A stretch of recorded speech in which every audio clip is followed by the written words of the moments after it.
ఏ ఏ చోట్ల గంజాయి దొరుకుతుంది ఎట్లా అన్నది. ఈ ఇది ఇవాళ ఏదో వీళ్ళదే అని నేను పిచ్చి మాటలు మాట్లాడను.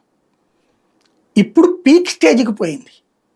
అప్పుడు కాస్త కొస్తో 1 ఎకరం 10 ఎకరాలు 50 ఎకరాలు నుంచి ఇప్పుడు అదే వాళ్ళ ఉపాధి అవకాశం కిందకి మార్చుకున్నారు. ఇదివరకు 50 రూపాయలకి 100 రూపాయలకి పని కోసం ఎత్తుక్కునేటటువంటి వాళ్ళు ఇప్పుడు రోజుకి 500 1000 సంపాదిస్తున్నారు.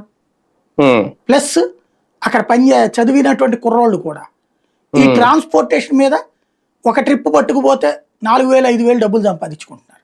ప్లస్ లాంగ్ జర్నీలు బైకులు వాళ్ళకి ఇది ఒక రకమైన వ్యాపారం కింద మారింది వాళ్ళకి. వాళ్ళ లైఫ్ స్టైల్ మారిపోయింది. ఇప్పుడు వాళ్ళందరూ బాబు రాగానే అర్జెంటుగా అదంతా వదిలేసేసి చాలా విధేయతతో చేతులు కట్టుకుని ఉన్నారు అంటే నమ్ముదాం, చెప్పారు కాబట్టి. నమ్మకపోతే ఊరుకోరు కాబట్టి నమ్ముదాం.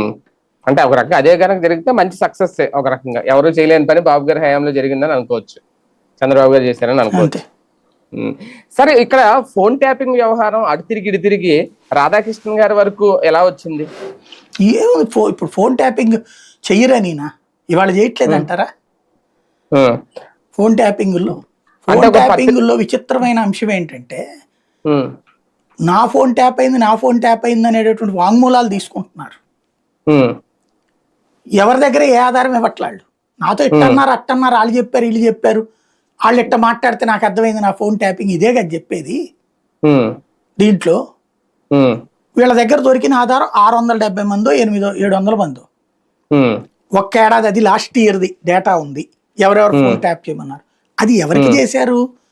సదరు సంస్థలకు ఇచ్చిన డేటా. అది సంస్థలకు ఇచ్చినటువంటి డేటా. అది పిచ్చి పిచ్చిగా ఎవరేళ్ళు ఖచ్చితంగా రాధాకృష్ణ గారికి రావా ఫోన్లు?